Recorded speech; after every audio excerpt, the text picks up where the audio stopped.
going on, people? I hope you guys are doing great today. Also, I hope you guys enjoyed your Labor Day, whether you spent it with yourself, friends, family, whatever it was. Maybe it was a relaxing day. Regardless, I hope you guys enjoyed it. We do know what today is. It's the beginning of now, the final stretch. The Dallas Cowboys versus the New York Giants, Sunday Night Football. We have talked about this throughout the entire offseason, OTAs, the draft, of course, before that, OTAs, training camp, preseason games. Now real football is played. If you guys got to catch any of this college football that just happened this past weekend, of course, you guys would have enjoyed it because, again, there were a lot of high-intensity games, and now we know the NFL kicking off in full swing will be nothing but adding to that. Before we get going, I want you guys to go ahead and like, subscribe, share, comment down below. What do you guys think the expectations are for this team going forward? I say we're going forward also, but again, going to the regular season. But week one, what do you guys think the final score will be? Do you think we're going to come out and dominate? You feel like the Giants are going to make this more of a little bit of a battle? We know how the NFC East is, up and down. It's always a roller coaster ride, and these guys will fight each other. So it's going to be a tough battle, I believe personally. But before we get going, as always, like I say, go ahead and like, subscribe, comment. And I appreciate you guys for all the support. We are still growing. We're going to do much more. Hopefully, I'm thinking maybe Sunday morning there will be a live stream so we can kind of get you guys ideas, opinions before football kicks off in the NFL. But more importantly, for the Dallas Cowboys. But like I said, you guys are amazing. I appreciate the support. And let's roll. Of course, we all know NFL football will be kicking off this week, starting Thursday. So I believe 7:20, 7:30, something like that. It will be the Kansas City Chiefs versus the Detroit Lions. That should be just a start, pretty much a little bit of an appetizer for NFL fans around the world in general. But for the Dallas Cowboys, Sunday night, we are now talking about the NFC East. We are going to kick it off from the very beginning. We know how these battles usually go. The Dallas Cowboys versus the New York Giants, specifically, I will say. Sunday Night Football, that has kind of become a little bit of a tradition. Cowboys, Giants, Sunday Night Football. We do know this team is going to look a bit different because we do now have a different offensive coordinator. We have a guy, Mike McCarthy, pretty much taking over those reins of play calling, but also adding in Brian Schottenheimer. We do know a guy like that. This West Coast system, the Tex Coast, we've said all offseason, all training camp, preseason, things like that.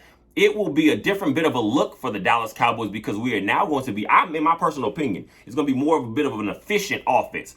I'm not looking for us to put up 40, 50-point burgers every single week. I'm looking for us to be just more, again, I want to say a sustainable formula for success. I'm now going to say, I feel like the Cowboys, this personally is going to be a bit of a battle. It could be, I see.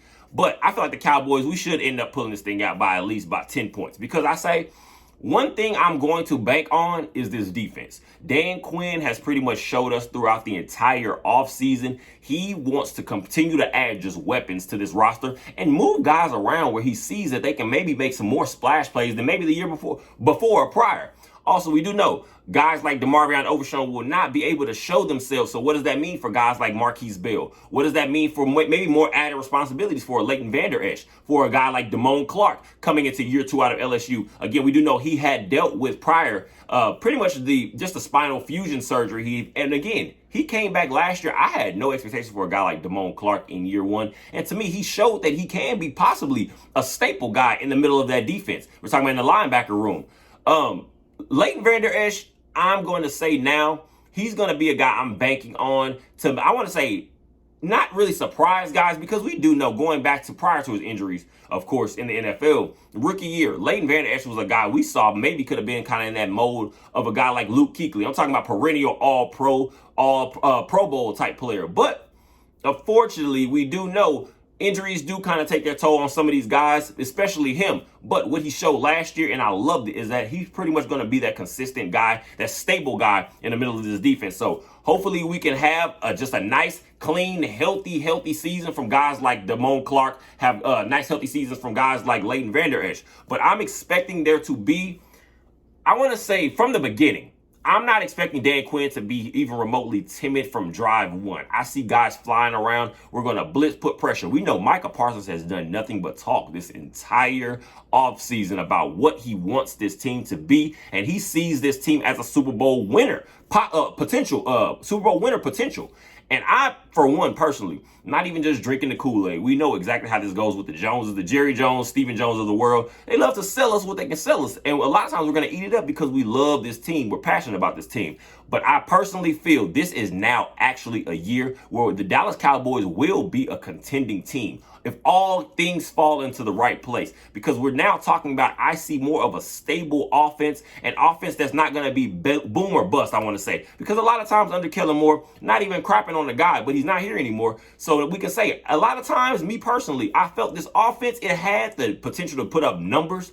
But what happens when you play against the better teams? And I'm talking about the teams with great defensive coordinators, guys that know how to take away what you want to get done. And we saw exactly what happens now back-to-back years against the San Francisco 49ers. All those 40-point games don't mean much to me. What I want is sustainability and consistency. And I see that's going to be pretty much the focal point for pretty much the team on both sides of the ball. Not offense, not defense, but both. And especially we now have seen, of course, contract extensions for guys like a Malik Hooker, guys like Trayvon Diggs. I personally believe Micah Parsons will be up next because you want to get that out of the way as early as possible. Micah Parsons is going to be the face of this franchise. Of course, we can talk about our quarterbacks, your receivers, things like that. But to me, Micah Parsons is the face of this team because what you want to do is embody who Micah Parsons is. He's a guy that's nothing but fiery, intense, and to me, that is a domino effect. You have guys like that, and it does nothing but spread throughout your entire team. I'm expecting to see Trayvon Diggs lock up more than, again, we're talking about last year. I said, of course, we know 2 years ago, Trayvon Diggs with his 11 interceptions,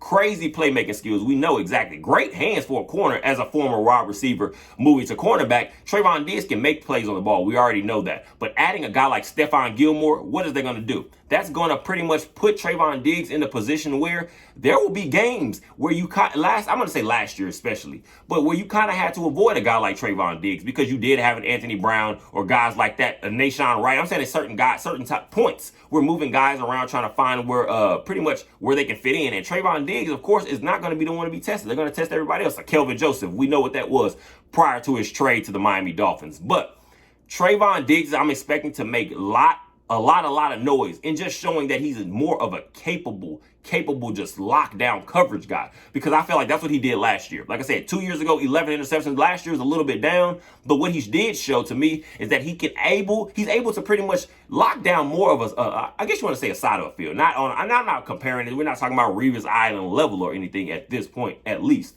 But we will be able to see Trayvon Diggs because Stephon Gilmore, we do know the consummate professional that he is. We're talking about a 2019 Defensive Player of the Year. We're talking about a guy, a Super Bowl champion with the Patriots.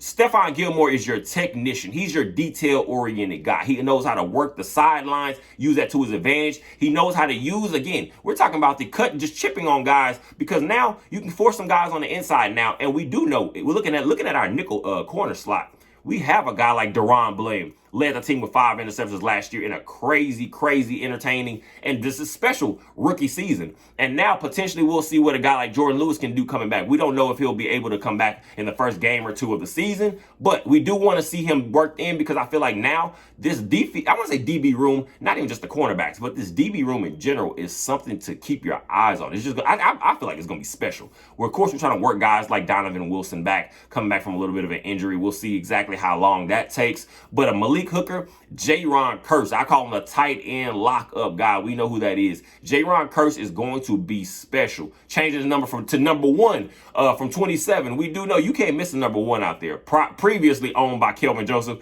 J-Ron Kearse is nothing short of a great player. And I feel like now the league itself is now starting to get it. I guess you want to say get a glimpse of that.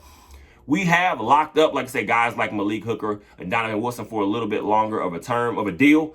I'm interested to see what exactly happens with J-Ron because we're coming up. We're talking about contract years and things like that. But J-Ron Kearse is going to be that guy. I'm looking to make noise because one thing we can say for sure, I put him in that same ilk as a guy like Micah Parsons. You know he's going to be loud. He's going to let you know when he's on the field. He's going to let you know when he made a play. He's going to let you know when the team made a play. And that's what I love about J-Ron Kearse. That's a guy I want to see us here, at least here for the next few years. I want to see lock that's in because to me personally, I hate when you put together a great team and then all of a sudden you see pieces start to fall off, where the guys just leave, or we decide we don't want to re-sign guys. Because now, when we're talking about Micah Parsons' extension, of course, you're going to have to worry about these other contracts. But Jaron Kearse, that's a guy I'm looking to have a huge year for this team. It's the defense, more specifically.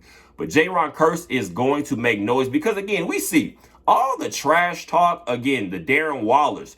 We do know the talent he was previously to, again, having a little bit of an injury here and there. But again, with the Raiders, Darren Waller is a playmaking type tight end. We're talking about a former 1,000-yard tight end. That's not anything to sneeze your nose at. And I believe he's definitely going to be used a lot in this. Again, we're talking about game one.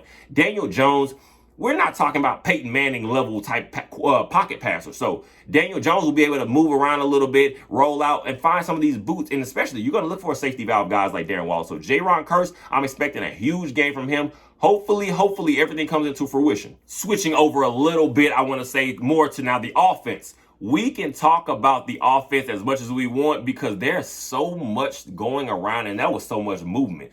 Honestly, we can pretty much speak on the common sense obvious. Brandon Cooks, the trade from the Houston Texans. Brandon Cooks is going to be that, I'm going to say, not even we're talking about necessarily dominating performances as if he's putting up 200 yards a game, but we're talking about a guy that's going to take so much heat and pressure off CeeDee Lamb. What was the number one issue I want to say last year?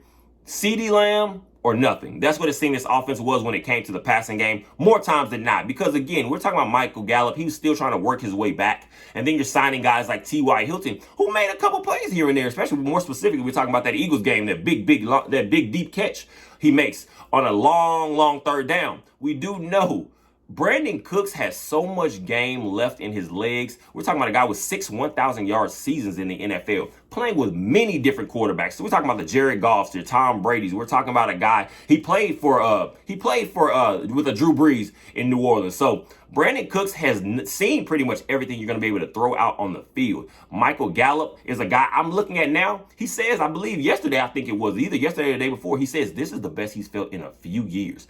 I'm hoping people are doing nothing but lighting up at just hearing that, because Michael Gallup, to me, he is going to be a red zone weapon above, I guess, our belief. I feel like now we're in a system where it's going to be pretty much using your playmakers where they're actually able to be fit. Because a lot of times, I want to say prior to this year especially, throughout the Kellen Moore tenure, or guy, even let's think before then, Scott Linehan, we have your Jason Garrett. You kind of know who your guys are here and there, but Kellen Moore, to me, to an extent, we kind of just ran our offense as we ran it. And certain plays, sometimes the ball might come to a certain guy, but it wasn't really necessarily designed that way. I feel like now this offense is going to be more based around just get the ball to your playmakers. Honestly, let's look at it. We're talking about a lot of times though, and I want to, I guess, somewhat compare it to the way you looked at the Tom Brady era. A lot of times, and let's talk about more so the later era, his tenure with the New England Patriots, excuse me. Tom Brady says more times than not, these quick short passes, whether it's to your running back, whether it's to your tight end, whether it's to your playmaking receivers, you can use those as long handoffs. Think about how hard it is to just run the ball for 4 or 5 yards every single time. Now, compare that to how quick a passing game is.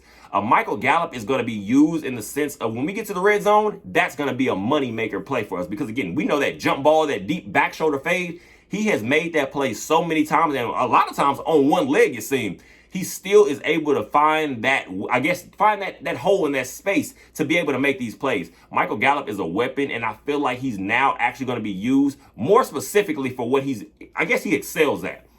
That goes into saying, who's your number one? CeeDee Lamb. This is going to be a year, I think now, of course, we're talking about a guy with more than 100 catches last year. CeeDee Lamb took over that number one space, and I guess that role, losing Amari Cooper, of course, man, he did not look back. Now the league itself, you hear DBs around the league saying CeeDee Lamb is just smooth. He's a fluid guy, and sometimes it's hard to cut guys off pretty much that have that kind of skill set, because what does it do? You're never, ever too really sure. Because one thing I will say, CeeDee Lamb has shown his route running pretty much has gotten just so much better over these last couple of years. Now, especially, as I said, just going into last year, him having no choice but to take over that number one role, having Brandon Cooks now in this system, and who I believe personally, he's going to make way more noise than I guess you want to say he has done up to this point. Now, no longer having Dalton Schultz in this team, Jake Ferguson, that's going to be a guy that's pretty much going to use, I think he's going to eat pretty much this entire season over the middle of the field. I'm not calling him a Travis Kelce or anything at this point, but I do believe he has the potential to be a guy we can look up and say, Jake Ferguson has 500 yards of receiving, 500 yards, 5 touchdowns, something around that sense, I guess, of production. What that's going to do is pretty much do what on the outsides. Now you have your CeeDee Lamb. And we do know what we do, especially a lot with CeeDee Lamb, is we move around in the slot, we move into the outside a lot. What we're going to now be able to see, how exactly are these chess pieces going to pretty much confuse defenses? I want to say, you watch the New York Giants, they do play with some fire. They do play with some, I guess you want to say, some intensity. And especially, we're talking about, again, an NFC East battle. This is going to be nothing short of a game that's going to pretty much be on every single inch. We're going to have to be focused on our details. I'm not going to just, I guess, dump everything on the passing game, because now, what have we said pretty much, I want to say, throughout this past season? What exactly is the future holding for a guy like Dak Prescott? Is Dak Prescott alone going to be the guy that's going to lead this team? No. I don't think Dak, and let's be clear, I feel like Dak, if anything, I don't care what your criticisms are of Dak Prescott, I feel like he is a leader. And a lot of times, that's the last thing that you need, because a quarterback, you can have all the talent in the world sometimes, but you don't have that leadership bone in your body. And I feel like this team follows Dak Prescott's lead. So if we're able to just keep Dak Prescott in his perfect spaces, and to me, that's the sense of the matter is, Dak Prescott is the type of quarterback, I feel like he plays his best when he can pretty much just kind of roll off his own instincts, and there's not too much having to think, because I feel like Dak Prescott is a smart quarterback. Let's be very clear. But at the same time, we've just seen it throughout the years. This is now Dak Prescott's 8th year, I believe. We are going to have to see Dak Prescott be able to just command an offense, because we've seen the points, we've seen the yards, we've seen the touchdowns. We're talking about even a couple years removed from a 37-10 season, 37 touchdowns, 10 interceptions. Let's be clear. Nobody can just do that just because of a system alone. You have to have the ability. So let's be clear. Dak Prescott has a lot of talent. If you don't, I don't care whether you slot him in the 10, 12, top 8 range, I guess you're going to say, for NFL quarterbacks.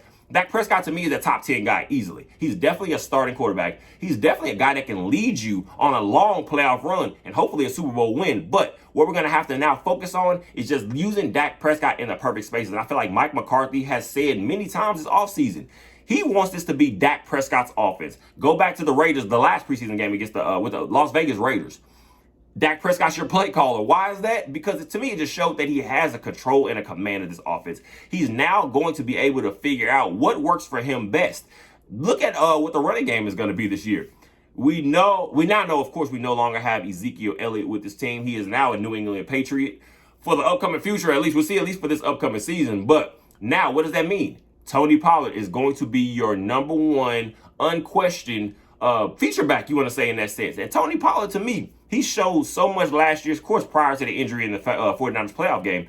Tony Pollard has shown that he has the capability to be a playmaker from multiple spaces, because not only is Tony Pollard a guy that you can trust to get outside of the edges and outside these run blocks, he's a guy that can cut it up there and get and make some noise, because one thing you will see when you watch Tony Pollard run is he's very shifty in small spaces. And I don't want to go too much onto the fact of the next guy I'm about to talk about for this running back room, but Tony Pollard is going to me, I guess, I'm expecting another Pro Bowl season from him, of course, because one thing we do know, he has a receiver out of the backfield capabilities and also a run between the tackle guy in certain instances. But Tony Pollard now, I feel like this is going to be the perfect opportunity, because now he's on a franchise tag. We're looking for a guy that's going to be able to come in and just make some noise and show that he can be maybe that long-term staple. I'm personally not a fan of just paying, and I guess you want to say backing up the Brinks truck for running backs, because, and I'm not calling them expendable, but let's be clear.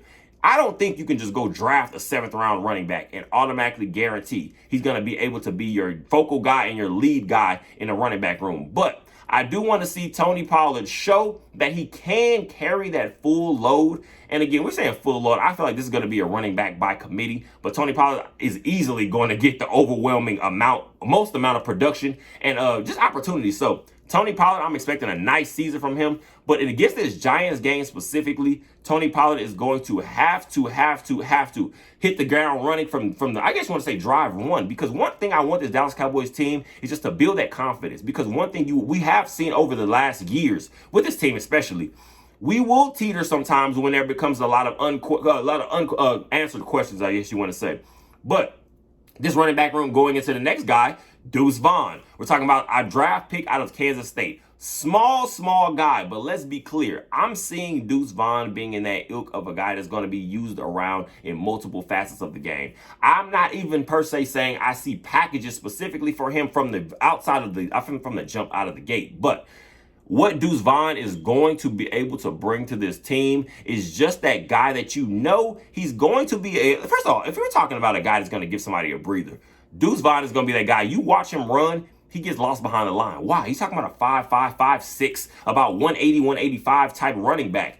He will easily get lost behind the line, but let's be clear. You cannot arm tackle a guy like Deuce Vaughn. He's going to, present some issues for the New York Giants. Let's be clear. I don't think we're in the mindset of a Deuce Vaughn, especially listening to Mike McCarthy throughout this last couple years. Mike McCarthy loves guys that he can count on, and Deuce Vaughn, to me personally, I feel like he's just next up in that line of guys. Of course, you can also throw in a Rico Dowdle. I feel like he's going to find his hole because, again, I don't think it's necessarily going to be a specific running back 2, running back 3 type situation. I feel like our running back is going to be by a committee behind Tony Pollard, but it's going to be more of a 1A. I mean, you're going to have your 1, of course, with Tony Pollard, but then you're going to have 2A, 2B. Is it Rico Dowdle or Deuce Vaughn? I feel like they both have capabilities. Rico Dowdle, to me, the only thing he showed me throughout this entire training camp, especially preseason, is that he's an intense runner. He's going to run. That's what Mike McCarthy has said so many times throughout the OTAs. He said Rico now just looks comfortable, and he loves the fire and the passion, the way that he runs the ball. It's a hard, and also,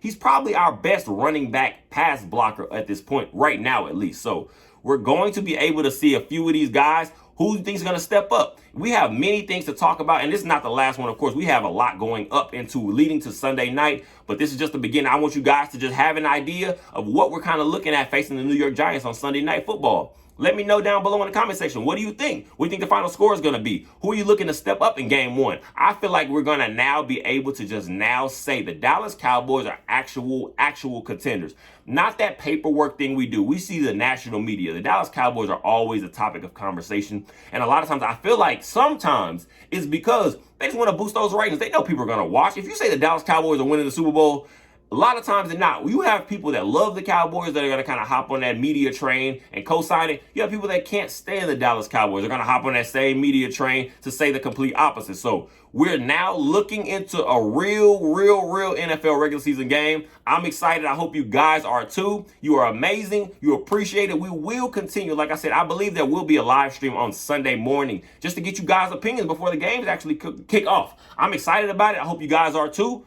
We will tap back in. Go Cowboys.